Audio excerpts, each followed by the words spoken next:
It's Wednesday, February 19. In the headlines, Tax Administration Jamaica collects $3 billion in special arrears settlement program. Jamaica Urban Transit Company workers back on the job after strike action on Tuesday. In business news, the latest corporate earnings index shows resilience amid economic challenges. Regionally, we put the spotlight on the current education crisis. And in sports, Guyana Harpy Eagles leading the points table in Cricket West Indies Championship. This is the news on PBC Jamaica. I'm Simone Absalom Gale.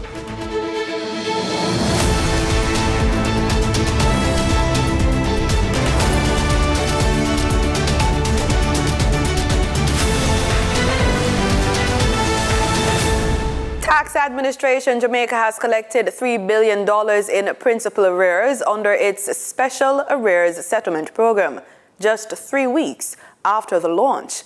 The initiative, targeting $10 billion in outstanding debt, allows taxpayers to clear their balances while having interest, penalties, and other surcharges waived once payments are made by March 31, 2025.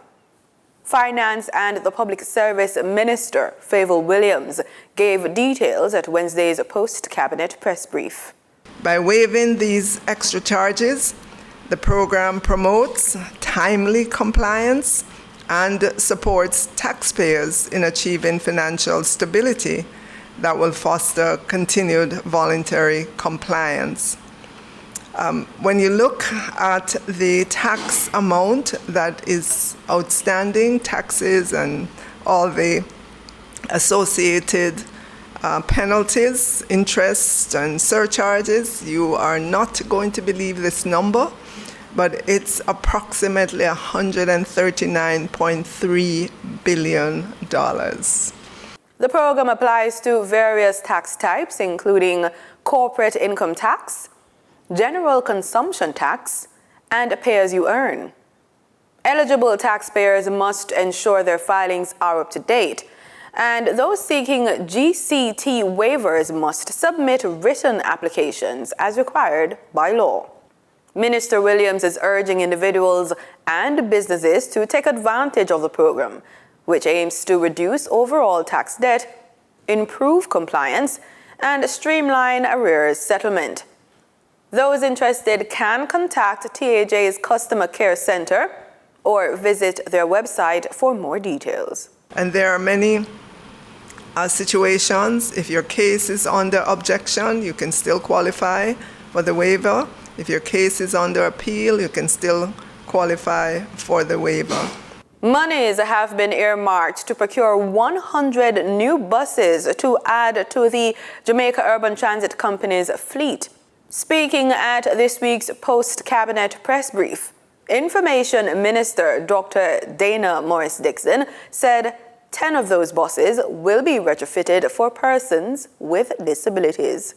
So everybody is a part of this move forward as our country. So we have these designated buses for the persons with disabilities, and these are very, very important. For a lot of our persons living with disabilities, they just want an opportunity to work, be a part of the formal structures, and having transportation is one of those things that really helps them.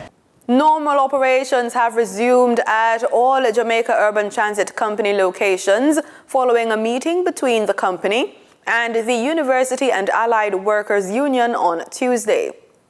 The emergency talks were called by the Labour Ministry after JUTC drivers from the Rockfort, Portmore, and Spanish Town depots withdrew their services early in the morning.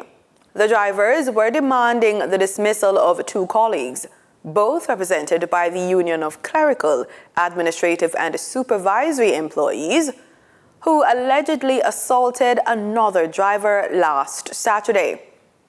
JUTC says all 3 workers involved have been pulled from frontline duty pending an investigation, which should be completed in 2 weeks, with another meeting set for Friday, March 7. However, UK's General Secretary John Levy argues that the demand for termination is baseless, saying the matter was already addressed in a separate meeting on Monday. We have a version, and there maybe it's another version. There's also the video recording. And my understanding is that the management would have had the discussions yesterday. They would have reached a position. They wrote to me yesterday to tell me of the position, which is to essentially confine the three persons to what we would call barracks or to base. And that was the understanding leaving out of the meeting yesterday with UKS was represented and the other union was represented. I am surprised that this morning the news is that there is industrial action taking place because there is a demand to take the other party, which is the UK's people, off duty to get them off the compound. Mr. Levy is warning JUTC against bowing to pressure from protesting drivers without following proper investigative procedures. I believe all the parties involved should allow for a proper, thorough investigation to take place without trying to intimidate the process. Our position is clear now that if the management accedes to this request, then we and the management is now going to enter into another dispute. And what it would have done is it would have destroyed the management's credibility and their moral authority to run the organization. Jamaica's justice system will experience benefits with the introduction of a digital recording of criminal proceedings in the country's trial courts. The recording will begin at the start of the Easter term, beginning in April. Chief Justice Brian Sykes told JIS think tank that this move will improve efficiency and the timely delivery of judgments. We have more details in this report. The push to digitize Jamaica's court system is underway, but Chief Justice Brian Sykes says a key part of the transition will require a shift in behavior and the culture. A change in the way that the courtrooms are set up so that each microphone, for example, you would know this better than I do, would have its own channel so you can isolate that particular speaker to hear what it is that they are saying.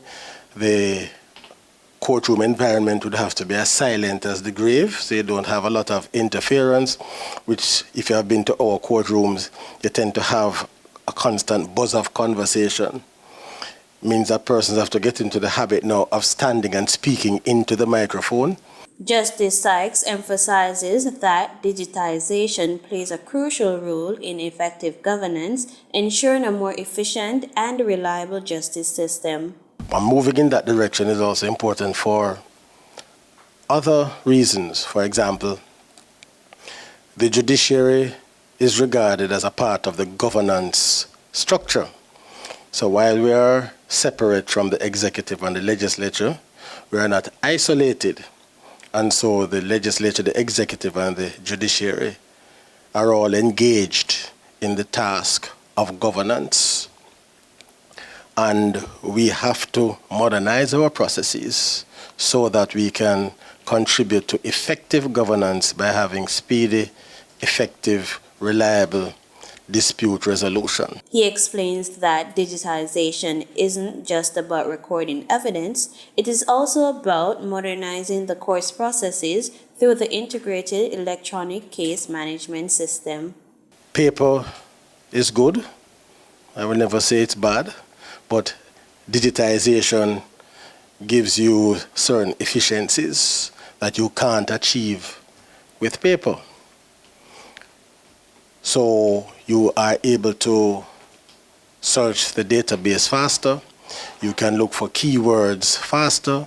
You can apply artificial intelligence to the document. You can ask the AI to summarize the document. Now, this doesn't mean that it relieves you of the responsibility of reading the document, but it can give you a quick sense of what the document is about. You can prepare orders in a digital space faster, send it to the parties, and so on. The Chief Justice adds that digital filing and approvals will streamline operations, making the country more efficient and attractive for investment. Now, with digitization, you eliminate several steps. You come, you make your application, the judge gives the order, it is dictated, it is copied right there and then. And so it can be signed electronically, it can be given marks of authentication so that you don't have the lawyer going back to the chambers, doing it on paper, sending it back and going back and forth if corrections are to be made. And so that contributes to effective governance and, critically, to making Jamaica an attractive place to invest. Reporting for the news on PBCJ, I am Danita Rodney. Time now for the business report with Denise Williams.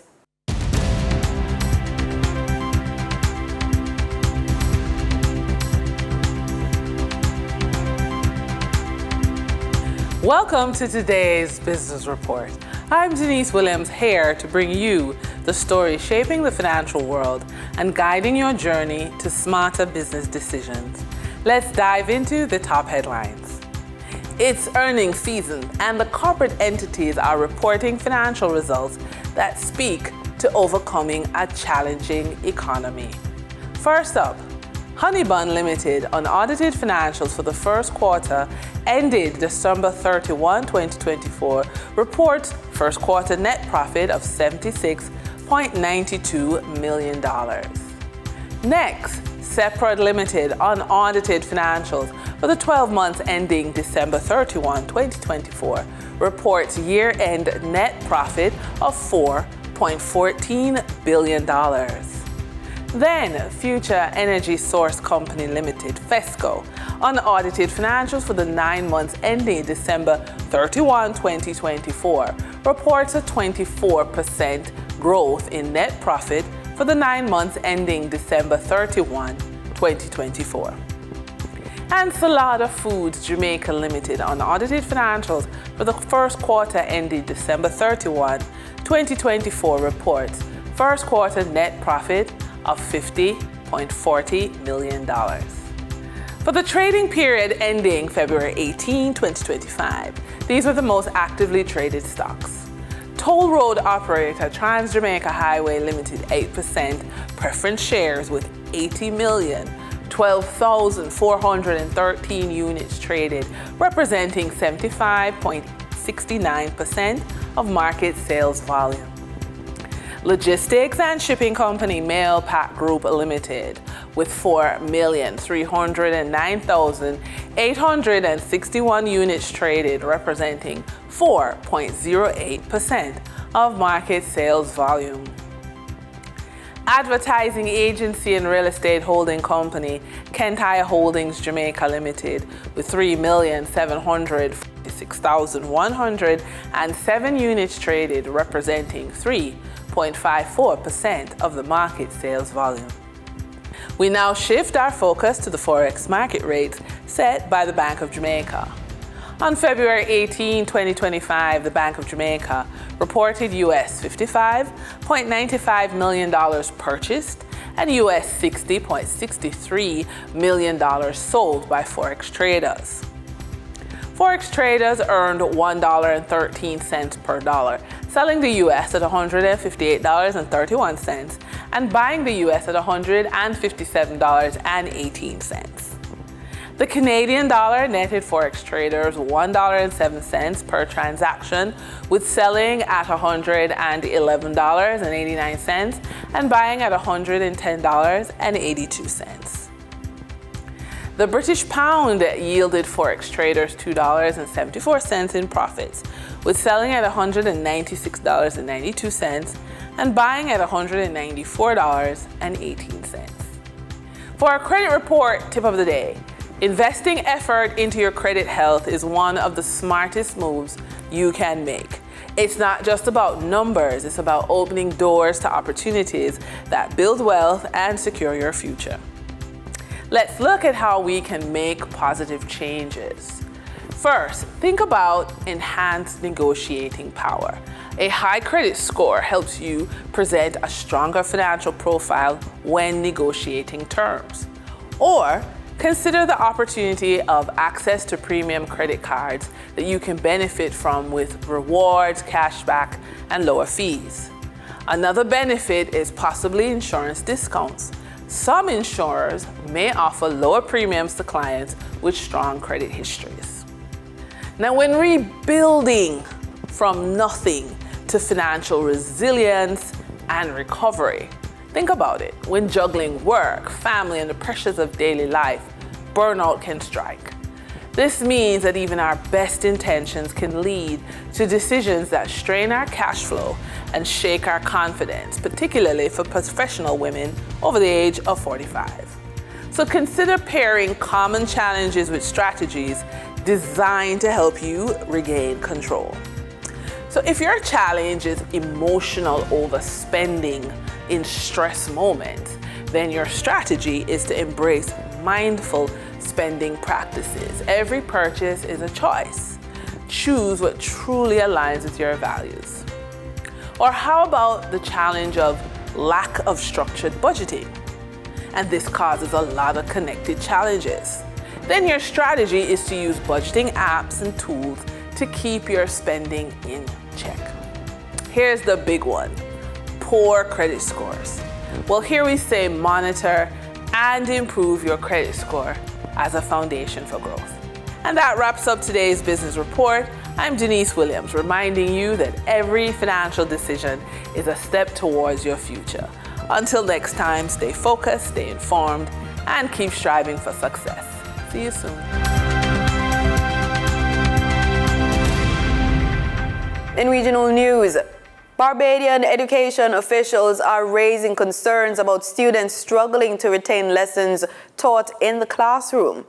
Chief Education Officer Dr. Ramona Archer Bradshaw highlighted the issue during the Ask World Bank Caribbean series, where experts discussed the region's urgent education crisis.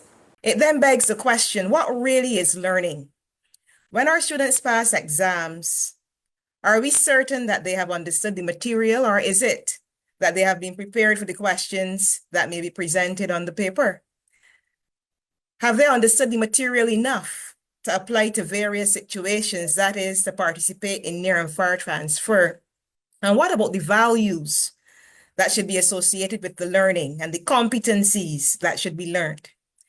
It is therefore imperative that we define learning outcomes at all levels and in all domains, and give our students an opportunity to effectively demonstrate their true learning in all of these domains using a variety of forms.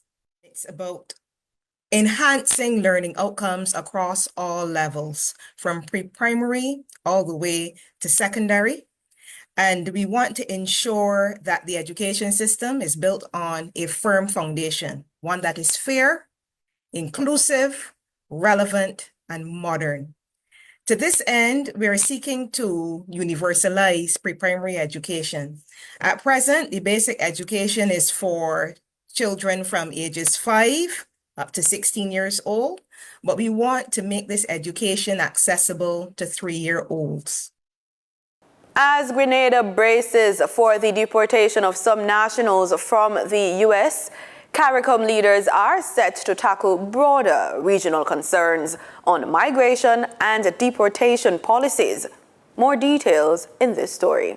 Government is actively preparing for the potential return of Grenadian nationals facing deportation from the United States. Press Secretary Neela Etienne recently confirmed that while the government has not received further details from the U.S. about the deportation, officials from the Foreign Affairs Ministry have met to discuss necessary arrangements for the deportees' arrival. Earlier this month, the press secretary told the Grenada Broadcasting Network that the government received notification from the United States regarding the deportation of an unspecified number of individuals. However, no specific date, time, or further details have been provided. Etienne also mentioned that the U.S. government requested Grenada's assistance in accepting deportees who are not Grenadian. According to Etienne, the government stated that it would only accept bona fide Grenadian citizens, rejecting the offer to take in non-Grenadians. The government has sought assurance from the U.S. that only Grenadian nationals will be returned and that they will be repatriated in a dignified manner. Meanwhile, as Grenada and other Caribbean islands brace for potential challenges surrounding the mass deportation, this issue will come up for discussion when CARICOM leaders gather in Barbados for the 48th regular meeting of the Conference of CARICOM Heads of Government starting tomorrow. In the early stages of planning for the 3-day CARICOM meeting, the issue of mass deportations to the 15-member bloc was not on the agenda. But leaders like Prime Minister Ralph Gonsalves of St. Vincent say the heads of government have no choice but to deliberate on the issue. I'm absolutely sure that within the context of CARICOM, there at the CARICOM summit in Barbados, February 18th, 19th, this matter will surely occupy the attention of heads. Of course, heads and other officials are communicating with one another. No specific number of deportees have been made public by the Grenada government. The 48th regular meeting of CARICOM heads of government will be held under the theme Strength and Unity, Forging Caribbean Resilience, Inclusive Growth and Sustainable Development. Scheduled to deliver addresses at the opening ceremony are outgoing Chair, Prime Minister Deacon Mitchell, Chair Mia Amour Motley of Barbados, the new Premier of Montserrat, Honorable Reuben T. Meade, and CARICOM Secretary General, Dr. Carla Barnett.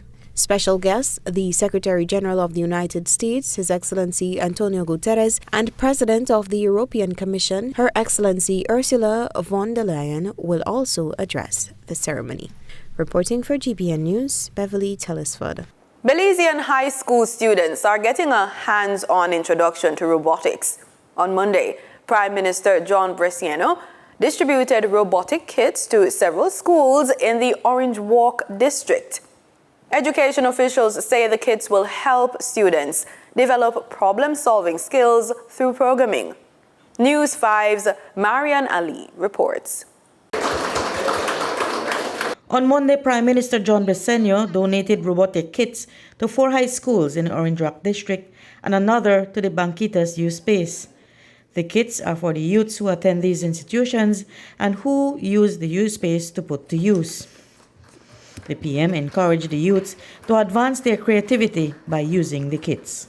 I felt that this was a good time for us to be able to then to provide kits to all the high schools and also here at the youth space, that we can give more accessibility to our young people, for them to be able to use their creativity and to be able to see how they could advance even more. By providing these kits, and the schools also encouraging more our young people to get more involved in technology, I believe that Belize is going to be in great hands in the future. Robotics was introduced into the high school arena by students at the Belize High School.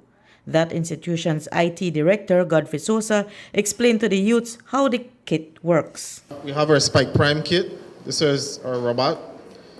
Now, we look at this kit and we may think that it looks like a small toy for a kid. It's not. There are many sensors in this kit. That we have line sensor, we have gyroscope, we have temperature sensor. So there's a lot that you can do. So building the robot is only one part of it. Your creativity, how artistic you are in terms of the design, but there's also the additional part, because if I don't program this machine, it will do nothing. CEO in the Ministry of Education, Diane Castillo Mejia, shared that the whole idea behind the facility, now called the Youth Space, was to extend the public learning space for youths. And now, that learning potential has been further widened by the donation of the kits to Banquitas Youth Space. In sports, we open the innings with cricket. The West Indies Championship is intensifying after 3 rounds, with defending champions Guyana Harpy Eagles narrowly leading the points table ahead of Trinidad and Tobago's Red Force. But it's the Red Force players making the biggest impact. Jason Mohammed tops the run charts, while Kyrie Pierre leads in wickets. Nasir Mohammed has more.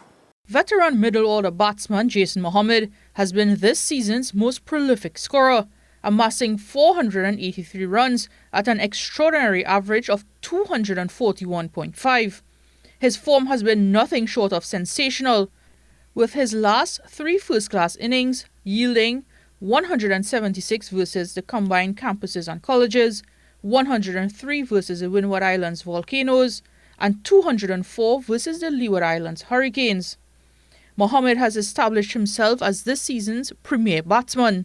He leads a competitive group of run-getters, including Jonathan Drakes of Barbados Pride with 373 runs, John Campbell of Jamaica Scorpions, 299 runs, Craig Brathwaite, Barbados Pride, 290 runs, and Cephas Cooper of Trinidad and Tobago Red Force with 263 runs. While Mohammed has been delivering with the bat, Carrie Pierre has been terrorizing opposition batters. The left-arm spinner is the leading wicket taker with 26 wickets at a staggering average of 8.73. His most dominant display came against the Windward Islands Volcanoes, where he claimed 12 wickets for just 44 runs, with figures of 4 for 17 and 8 for 27 in a match-winning spell. Other top wicket takers in the competition include Rakeem Cornwall of the Leeward Islands Hurricanes with 17 wickets, Virasamy Permaul of Guyana Harpy Eagles 16 wickets, Joshua Bishop of the West Indies Academy 14 wickets, and countryman Yannick Carrier with 13 wickets. With the Guyana Harpy Eagles on 57.6 points, narrowly ahead of Trinidad and Tobago Red Force 55.4 points, the battle for first place remains intense. The Leeward Islands Hurricanes on 50.8 points and Barbados Pride 50 points are also in close contention.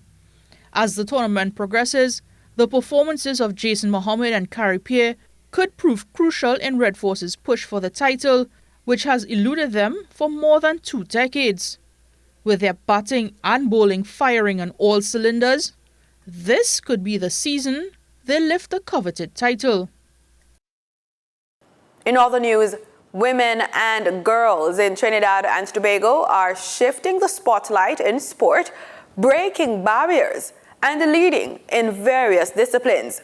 The Ministry of Sport and Community Development is reinforcing its commitment to empowering female athletes and administrators through strategic programs and investments.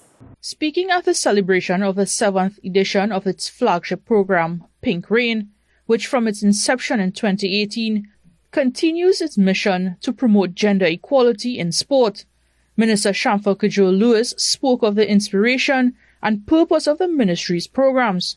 What started as a vision has now become the nation's most powerful, one of the nation's most powerful initiatives, engaging over 8,300 women and girls in 2024 alone. Today, we stand on the foundation of that success, determined to do more, to reach further, and to create even greater opportunities for every woman and every girl through sport. Key initiatives such as I Choose Sport have impacted over 12,000 young people, ensuring access to sport at the grassroots level. The ministry is also expanding its outreach through the Sport for Development and Peace unit. We have taken the decision to have a little unit that would deal with going into paying more attention and working hand in hand with at-risk communities to use sport as a tool for conflict resolution and promoting unity and so on at the community level. Despite initial doubts, the Pink Rain campaign has proven to be a pillar of strength and inspiration. Minister Kajol-Lewis pledged the ministry's dedication to ensuring that women and girls are represented at all levels in sport, from participation to leadership. It is about rewriting the narrative, proving that sport is not reserved to females only as spectators. It's about bringing us into that realm where women are active participants, active athletes, active leaders, game changers. That's the news on PBCJ. You can follow us on our social media platforms at PBCJamaica. Thanks for watching.